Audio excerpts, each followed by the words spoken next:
Halo pemirsa, senang sekali rasanya kita bertemu kembali dan Anda menyaksikan Sinfo Dunia. Kami akan berikan informasi dari berbagai penjuru dunia. Bersama saya, Dewi Manik, dan inilah Sinfo Dunia selengkapnya untuk Anda.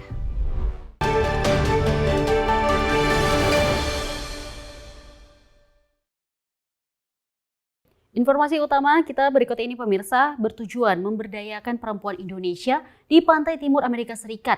Sri Kandi Baltimore menggelar acara bazar akhir musim semi lalu, mengumpulkan pebisnis perempuan. Acara diadakan di Baltimore. Di Baltimore ini komunikasi Indonesia ini mulai berkembang. Dan ini kita kumpulkan, kita pengen semua ini bergabung memperkenalkan bangsa Indonesia dengan makanannya, kemudian kulturalnya. Diplomasi budaya dan kuliner kerap menjadi cara ampuh memperkenalkan Indonesia di Amerika. Berbagai masakan khas tanah air pun jadi primadona pengunjung di acara bazar yang diadakan di kota Baltimore, Maryland pada penghujung musim semi lalu. We came to see the dances and mostly to enjoy the food. Yes. I think we're going to take a lot of food home. Digagas oleh Sri Kandi Baltimore, organisasi nirlaba yang menghimpun perempuan diaspora Indonesia di wilayah pantai timur AS, sekaligus merayakan ulang tahun pertama organisasi ini. Seperti dijelaskan Truli Siahaan dan Leli Marlina Kuncoro. Gunanya itu untuk memberdayakan wanita, terutama kita sebagai imigran. Kita akan berbagi share information about things that is surrounding us, terutama bagaimana sih kita memulai satu bisnis ataupun bagaimana kita mengembangkan bisnis ataupun mungkin secara mengembangkan diri to empower the woman. Kemudian kita juga akan membuat webinar lain tentang investasi, tentang mental health, semua kita cover. Jadi berbagai pertunjukan dan kompetisi seni juga memeriahkan acara yang diadakan di kota terpadat yang menjadi pelabuhan penting negara bagian Maryland. Lomba peragaan busana buat anak-anak ya sama teenager. Kemudian lomba menggambar buat anak-anak juga. Didukung para vendor dari New York hingga North Carolina, pengunjung hadir memenuhi gedung pusat komunitas ini dari pagi hingga sore. Salah satu vendor adalah Woodwork by Parto yang menjual berbagai produk kayu buatan Indradi Partowardoyo dari Silver Spring, Maryland. Udah berapa lama nih? Saya semenjak saya pensiun dari KPNI. Oh, Hobi saya. wah sih. Jadi karena termasuk itu apa? Teken. Oh, wow, lihat ya guys. Bagus banget. Wow. Selain memperkenalkan Indonesia, acara ini juga berhasil memberdayakan potensi perempuan diaspora Indonesia yang tergabung dalam Sri Kandi Baltimore. Dari Baltimore, Maryland, tim VOA.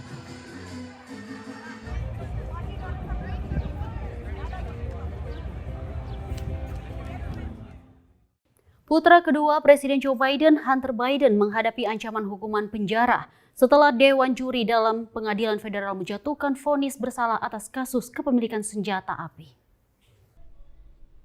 Hunter Biden, putra Presiden AS Joe Biden, akhirnya divonis bersalah dalam 3 dakwaan terkait pembelian senjata api pada akhir 2018. 2 dakwaan memberi kesaksian palsu untuk membeli sebuah senjata api, dan 1 lagi dakwaan terkait kepemilikan senjata saat ia kecanduan narkoba. No one in this country is above the law. Everyone must be accountable for their actions, even this defendant. Dengan demikian, Hunter Biden menjadi putra pertama seorang presiden AS yang divonis bersalah dalam kasus pidana saat orang tuanya masih menjabat. This is a major victory for the government. They spent 3 years, at least roughly 3 years, investigating and prosecuting this case. It comes at a time when his father is locked in a very competitive battle with the former President Donald Trump. And it also comes right on the heels of President Trump's own conviction up in New York City on totally unrelated charges. Beragam respons pun muncul di antara calon pemilih. When it comes to Joe Biden's son, was there an opportunity to pursue this case maybe beyond what normally would have occurred? Maybe so, because of what's been going on both sides of the political aisle. Was Hunter Biden guilty? Based on what I read, what I saw, sure he was guilty. His role, he knows everything that's going on. There's nothing hidden from him, and I guarantee if he gets the chance, he will pardon without even a thought. Well, First of all, I think the president's son is a separate person from the president himself. And I mean, not to bring in other political candidates, but I think just in general, we're talking about Trump and his current trial, or the trial that just happened. So I feel like all of this is it's just craziness. Merespons vonis bersalah kepada putranya, Presiden Biden mengatakan sedih tapi menerima putusan pengadilan. Dalam wawancara TV dengan ABC sebelum vonis dijatuhkan, Presiden Joe Biden mengatakan tak akan memberikan pengampunan alias grasi bagi putranya bila Hunter Biden akhirnya divonis bersalah. Setelah vonis dijatuhkan pun, Presiden Biden mengatakan ia tetap menghormati proses peradilan. Tapi Biden belum mengomentari akankah ia memberikan remisi alias pengurangan masa hukuman. Well, I'm sure it's very sad for his family and sad for Hunter Biden. Many people know individuals who have suffered from addiction. And I think people can understand that. On the other hand, I think it is a good day for the rule of law. We don't have people outside the courtroom saying, burn it down. We don't have people saying, democracy is at an end, that it's part of a racket. And our institutions are strong. Hunter Biden terancam kurungan maksimal 25 tahun, meski ahli hukum mengatakan biasanya pelanggaran sejenis diganjar penjara 15 hingga 21 bulan. Dari Washington DC, Virginia Gunawan dan tim VOA. Dan pemirsa, informasi berikut ini, Perdana Menteri India Narendra Modi ini memimpin sebuah pemerintah koalisi untuk masa jabatan ketiganya sebagai pemimpin India. Dirinya bisa membuat transformasi besar seperti yang dia janjikan saat kampanye pemilu. Ini dia informasinya. Dalam sejarah India modern, Narendra Modi hanyalah Perdana Menteri kedua yang terpilih untuk masa jabatan ketiga. Tapi berbeda dari periode jabatan Modi sebelumnya, kali ini Modi kehilangan mayoritasnya di parlemen dan memimpin sebuah pemerintah koalisi. सरकार चलाने के लिए बहुमत आवश्यक है. लोकतंत्र का वही एक सिद्धांत है. लेकिन देश चलाने के लिए सर्वमत बहुत जरूरी होता है. Ketergantungan Modi pada rekan koalisi berbeda dari satu dekade sebelumnya saat partainya memegang mayoritas mutlak di parlemen. His style of functioning has been take quick decisions, go into an issue, give a timeline for it to be implemented. It's not into consulting, scores of people, taking them along in that decision-making process. So that will require a new approach. Selama berkampanye, Modi mengusung program ambisius untuk 100 hari pertamanya. Analis kini mempertanyakan berapa banyak janji kampanye ini yang bisa ia penuhi. Dalam sejumlah isu, analis melihat tak akan ada kesulitan bagi Narendra Modi untuk mencapai konsensus dengan rekan-rekan sekoalisinya, termasuk dalam upaya untuk menarik lebih banyak investasi asing dan juga mengembangkan sektor manufaktur. Lalu juga dalam hubungan luar negeri, takkan banyak ada perbedaan pendapat soal perlunya mendekatkan diri ke Amerika Serikat sambil tetap menjaga hubungan historis dengan Rusia. Tapi untuk kebijakan domestik, masih ada perpecahan. Partai Hindu Nasionalis Modi, Bharatiya Janata Party, akhirnya kalah. Bahkan di negara bagian tempat kuil besar di Ayodhya berada. Kuil untuk Dewa Rama yang pembangunannya kembali memicu konflik dengan umat Islam di India. Verdict of 2024 is in fact a kind of rejection of extreme Hindu nationalistic policies. It did not actually become an electoral issue that people did not really vote for the BJP because they had got the temple constructed. Selain itu, partai-partai oposisi mendapat angin segar dari pemilu dan siap menantang Modi yang oleh kritisinya dianggap sosok otoriter. Mr. Modi will have to reinvent himself if he wants this government to continue and last its full term without any major political upheavals. Selama 1 dekade di bawah Modi, India menjadi salah satu pemimpin negara-negara berkembang yang sering disebut sebagai the Global South. India pun menekatkan diri ke AS hingga menjadi salah satu anggota Forum Dialog Keamanan Quadrilateral, the Quad, bersama AS, Australia, dan Jepang. Dari Washington DC, Nova Purwadi dan tim VOA. Industri penerbangan komersial tahun ini mengalami peningkatan penumpang signifikan dengan laba total secara global mendekati $1 triliun Amerika Serikat.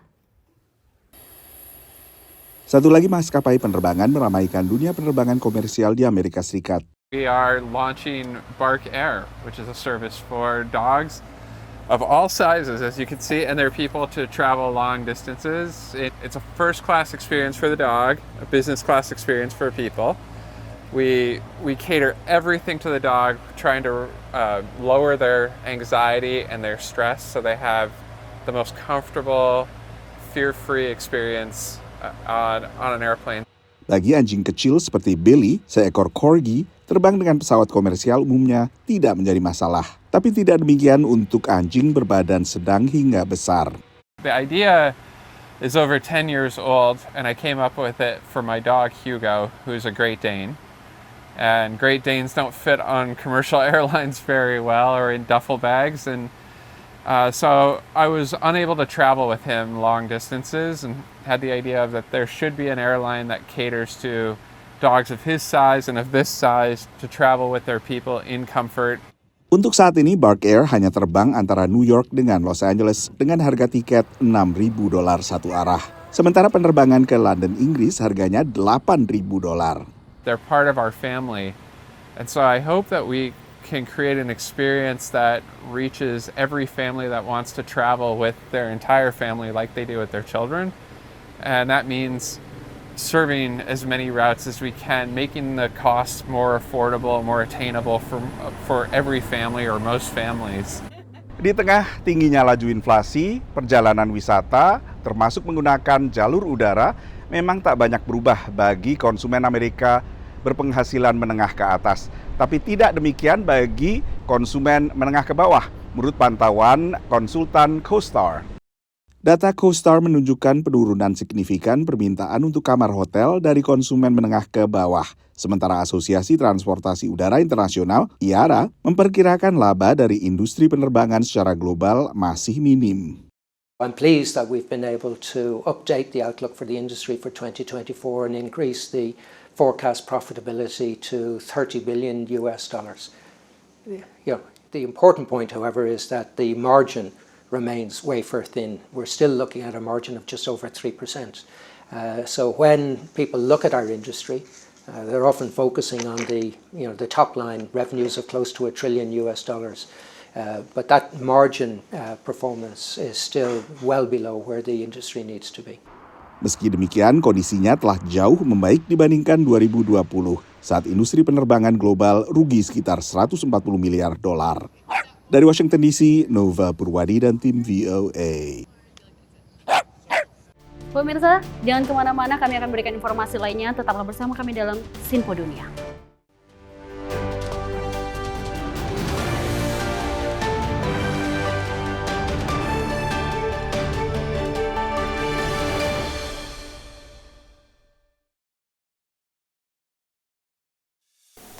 Salam jumpa pemirsa, Anda menyaksikan Sinpo Sepekan bersama saya Syam Hakung. Beragam informasi selama sepekan kami sajikan untuk Anda. Rangkuman berita yang menjadi sorotan media massa siap menemani akhir pekan Anda bersama keluarga tercinta. Bersama saya Syam Hakung, kita jelang informasi selengkapnya untuk Anda. Kami hadirkan Sinpo Sepekan setiap minggu pukul 6 pagi hanya di Sinpo TV. Halo, salam jumpa pemirsa. Kami kembali hadir dengan rangkaian informasi yang dihimpun dari berbagai penjuru dunia. Kami hadirkan rangkuman informasi terkini dari seluruh penjuru dunia hanya untuk Anda. Informasi paling penting dan sajian berita menarik kami sajikan hanya di Sinpo Dunia.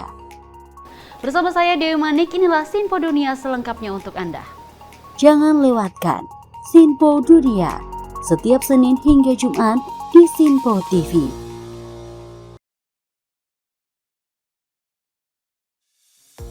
Halo pemirsa, apa kabar? Sinpo Dunia sepekan hadir memberikan update terkini peristiwa unik dan menarik. Kami temani akhir pekan Anda bersama sanak saudara dan keluarga tercinta dengan sajian informasi yang unik dan menarik dari berbagai negara. Bersama saya Dewi Manik, inilah Sinpo Dunia sepekan selengkapnya. Jangan lewatkan Sinpo Dunia sepekan setiap Sabtu dan Minggu hanya di Sinpo TV.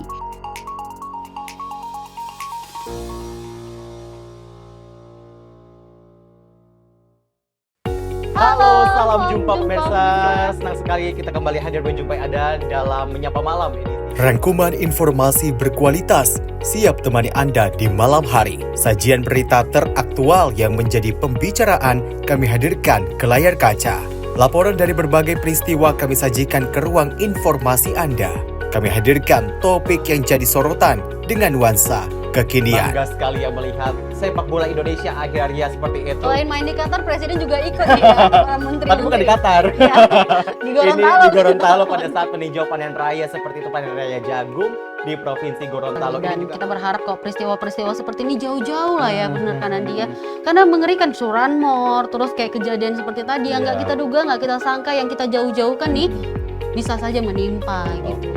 Dan kita tetap harus berhati-hati pemirsa. Saya Andi Rezaldi, saya Chef Hakung. Terima kasih sudah menonton. Selamat malam dan sampai jumpa.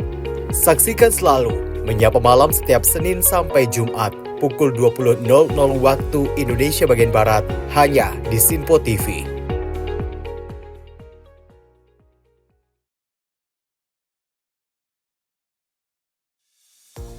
Halo pemirsa, Sinpo Dunia Sepekan kembali hadir menemani Anda dengan berbagai informasi dari penjuru dunia yang telah kami rangkum dalam sepekan. Kami temani akhir pekan Anda bersama sanak saudara dan keluarga tercinta. Dengan sajian informasi yang unik dan menarik dari berbagai negara. Bersama saya Festi Rahmadi, ini dia informasinya untuk Anda. Jangan lewatkan Sinpo Dunia Sepekan setiap Sabtu dan Minggu hanya di Sinpo TV.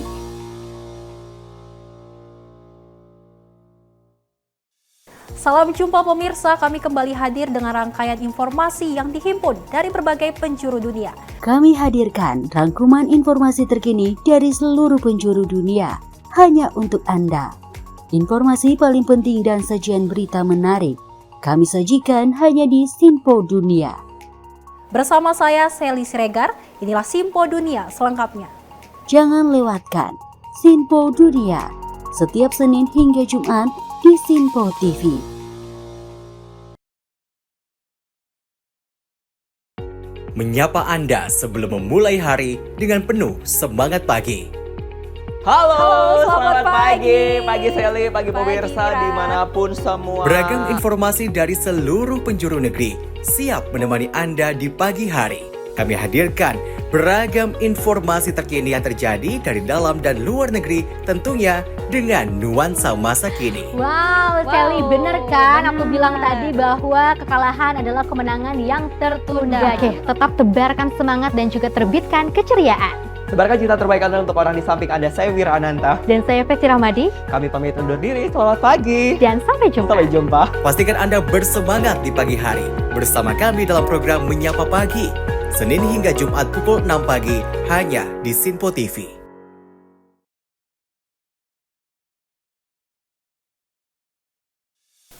Apa kabar pemirsa? Senang sekali saya Sally Siregar dapat menjumpai Anda dalam Sinpo Dunia Sepekan. Kami temani akhir pekan Anda bersama sanak saudara dan keluarga tercinta.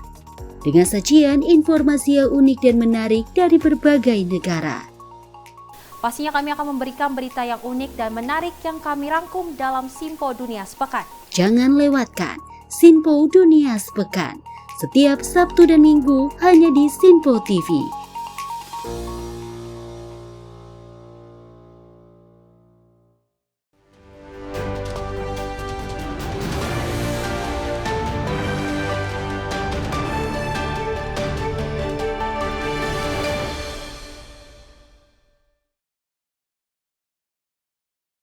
Anda masih bersama kami dalam Sinpo Dunia dan kita lanjut informasi berikut ini pemirsa. Kenaikan indeks harga konsumen di Amerika Serikat melemah menjadi 3,3% setelah laporan penciptaan lapangan kerja terkini menunjukkan penciptaan 272.000 lapangan kerja baru. Harga bensin belakangan turun di penjuru Amerika Serikat. Naik turunnya harga memang sudah lazim, seiring tarik ulur antara permintaan dan pasokan. Tapi kali ini, penurunan terjadi justru di saat permintaan biasanya tinggi, yaitu memasuki musim panas yang merupakan saatnya sekolah diliburkan. This year is a little bit different because we are still seeing weak demand for gasoline, and that coupled with lower crude oil prices is actually bringing pump prices down all across the country. Salah satu faktor lain di balik penurunan harga rata-rata adalah peningkatan produksi bensin secara domestik di Amerika. Some states are seeing bigger breaks than others. Of course, the West Coast still has among the highest prices in the nation, but that is typical. But we are expecting that more and more states could see their statewide average drop below the $3 per gallon mark in the coming weeks. Data terkini terkait inflasi, indeks harga konsumen akhirnya menunjukkan inflasi mereda pada Mei setelah beberapa bulan sebelumnya sempat kembali memanas. Indeks harga konsumen naik 3,3% dibandingkan tahun sebelumnya. I just think that we've had an overheated CPI for a bunch of months, and it was nice to see what I'd call a benign CPI, and the markets responded accordingly. Stocks up big, bonds up big. That's all good. Keluarnya data indeks harga konsumen dari Biro Statistik Ketenagakerjaan dilakukan beberapa jam sebelum Bank Sentral AS atau Federal Reserve mengakhiri pertemuan rutinnya. Sesuai perkiraan banyak analis, suku bunga dipertahankan pada level yang terakhir dinaikkan pada 2023. We see today's report as progress and as building confidence, but we don't see ourselves as having the confidence that would warrant beginning to loosen policy at this time. Menurut Kepala The Fed, bukan hanya inflasi yang bakal menentukan kebijakan ke depan. It's going to be the totality of the data. What's happening in the labor market, what's happening with the balance of risks, what's happening with the forecast, what's happening with growth. You look at all of that and you ask, are we confident? Have we reached an appropriate level of confidence that inflation is moving down sustainably to 2%? Or alternatively, do we see really unexpected signs of weakness in the labor market that would call for a response? The Fed telah menaikkan suku bunga 11 kali sejak 2022 dalam upayanya menekan laju inflasi dan mengisyaratkan siap mulai menurunkan suku bunga tahun ini juga. Satu perubahan signifikan dalam pertemuan The Fed kali ini adalah Bank Sentral AS kini memperkirakan hanya akan terjadi satu kali penurunan suku bunga acuan sepanjang 2024. Sebelumnya The Fed memperkirakan akan terjadi hingga 2 kali penurunan. Dari Washington DC, saya Nova Purwadi dan tim VOA. Warga ibu kota Amerika Serikat menyambut antusias kembali dipulihkannya kerjasama pelestarian panda dengan Tiongkok yang sempat terhenti dengan pemulangan 2 panda dari kebun binatang nasional. Ini dia informasinya. Rencana kembalinya panda ke ibu kota Amerika Serikat membawa semangat baru bagi staf kebun binatang nasional, termasuk petugas yang menjadi perawat panda. I am so excited to share the news that the pandas are coming back. I've been waiting for this moment since Meishang Tiantian and Xiao Qiji left. So for me, this is huge. I can't wait. It couldn't have come any sooner. 2 panda kecil menggantikan 3 panda yang dipulangkan ke Tiongkok akhir 2023. We're getting 2 young pandas. They're currently both 2 years old. Their names are Bao Li and Qing Bao. So Bao Li is the male that we will be receiving. He is actually a descendant of the Meishang Tiantian family. So for those who are familiar, we had a cub in 2013 named Bao Bao. She went to live in China in 2017, and since she's been over there, she's had 3 cubs. Bao Li happens to be one of her cubs. Para pengunjung kebun binatang tak kalah senangnya.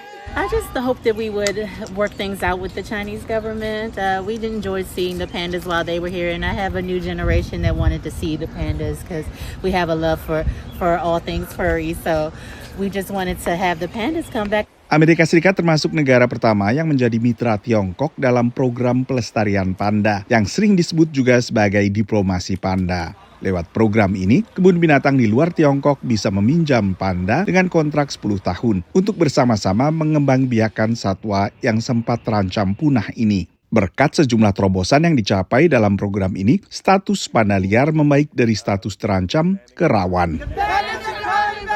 2 panda baru dijadwalkan akan datang pada akhir tahun, tapi sudah direspons positif di sebuah toko kue yang menjual beragam kue dan santapan lain berbentuk panda. We are super excited, and honestly, we never gave up faith. We knew they were going to come back eventually. We kept our panda cake pops, our panda t-shirts, our panda postcards. We knew eventually they would come back. So, in this climate, it's something really positive for everybody to focus on. It's not controversial. Everybody loves pandas. They're cute, they're fun to watch. They just exude happiness. Secara informal, diplomasi panda di Amerika dimulai pada 1972, menyusul normalisasi hubungan diplomatik antara pemerintah AS dengan pemerintah Tiongkok di Beijing. Tidak diperpanjangnya kontrak untuk panda sebelumnya yang menghuni kebun binatang nasional di Washington DC ditengarai tak lepas dari imbas memburuknya hubungan Amerika Serikat dengan Tiongkok. Karena pada saat bersamaan panda juga tak diperpanjang kontraknya untuk kebun binatang di sejumlah negara sekutu Amerika Serikat, termasuk diantaranya Korea Selatan dan juga Inggris. Dari Washington DC, saya Nova Purwadi dan tim VOA. Dan berita berikut ini pemirsa, ikan kalengan yang dulu sering dianggap remeh di Amerika Serikat, belakangan menjadi populer di antara konsumen yang sadar gizi dan sadar lingkungan. Dan juga mencari santapan yang mudah disiapkan. Simak informasinya. Sebuah bar di San Francisco, negara bagian California, menawarkan beragam pilihan makanan untuk dinikmati sambil minum. Salah satunya ikan kaleng, tinggal dibuka dan disajikan kepada pelanggan. We are operating as a bar without a kitchen license, so one of the great easy solutions to that conundrum is definitely the tinned fish idea. This is a concept that's been around in Europe for hundreds of years, but is really new here in the US. Definitely here in the US, we've always had this idea that tinned fish is not an elegant food, and a lot of that is because what we were getting here in the supermarkets was kind of just smelly, not super great quality, not being fished sustainably, which are all really important things. Tapi belakangan ikan kaleng menjadi tren baru yang ikut dipopulerkan media sosial, khususnya TikTok. Banyak warga Amerika selama terkungkung dalam rumah saat darurat pandemi juga mencari ide baru untuk memanfaatkan isi dapur. I think the trend is here to stay, and I think the more and more people discover it and realize how much variety is out there, it's just getting stronger and stronger, and even more so, there are more domestic producers coming up now as well, and so I think that's a sign that the cultural shift is happening and it's going to be here to stay for a while. Salah satu produsen terbaru asal Amerika Serikat adalah Fishwife, didirikan pengusaha yang pernah tinggal di Spanyol dan Portugal. From our first year in business in 2021 to our second year, the business grew 250%, and this year we're on track to grow 150%. Becca sendiri mencari pemasok yang bisa menyediakan ikan yang ditangkap secara berkelanjutan, antara lain tuna yang dipancing bukan dijala, sehingga meminimalisasi terbunuhnya hiu, penyu, dan satwa lain yang sering tersangkut dalam penangkapan ikan secara komersial. Tinned fish really does sort of sit at the nexus of all of the growing consumer trends. So, interest in ready-to-eat meals, interest in, very healthy meals, high protein, and interest in sustainability. So those are all rapidly ascendant consumer trends, and tinned fish really speaks to all of them. Bagi Maria Finn, seorang koki dan pakar kuliner, sudah waktunya bagi ikan kaleng diakui sebagai makanan lezat, bergizi, dan juga ramah lingkungan. It's a really great way to eat dynamically, sustainably, and they quite frankly, they look good on a little charcuterie platter. So we can thank some of the high-end restaurants for that. It's better for the ocean, and it's also going to be better for your health. You're going to have fewer contaminants.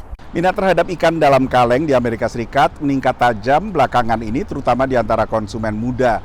Penjualan totalnya menurut konsultan Circana meningkat dari $2,3 miliar pada 2018 ke $2,7 miliar lebih pada 2023. Dari Washington DC, saya Nova Purwadi dan tim VOA. Pemirsa, sekian informasi berita Sinfo Dunia kali ini. Saya Dewi Manik dan mewakili tim kru yang bekerja pamit undur diri. Terima kasih atas kebersamaan Anda dan sampai jumpa.